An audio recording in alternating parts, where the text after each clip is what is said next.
বুঝতে পারলে আমি তার মাকে দেব $10,000। Sorry mom.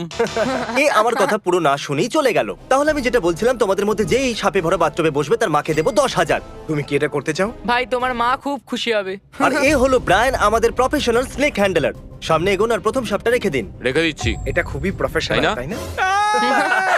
এই সাপটা আমাকে খুবই ভয় দেখাচ্ছে। এটা হওয়া নরমাল তো? তুমি কি প্রস্তুত আছো পরের 20টা সাপের জন্য? এটা সাপ আছে? হ্যাঁ, 20টা আরো। এই সাপটা দেখো কিভাবে চেষ্টা করছে 10,000 চুরি করতে। একটু দেখো এটাকে। কনগ্রাচুলেশনস, তোমার মা জিতে নিয়েছে 10,000। দারুণ ব্যাপার।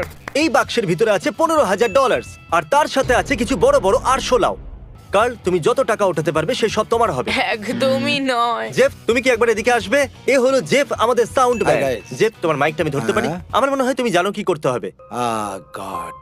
তাহলে জেফ, এই বাক্সের ভেতর থেকে তুমি যত টাকা বার করতে পারবে পরের 60 সেকেন্ডে সে সব তোমার হবে। ওকে, ঠিক আছে। এই হলো $500। আমি টাইমার শুরু করতে ভুলে গেছি।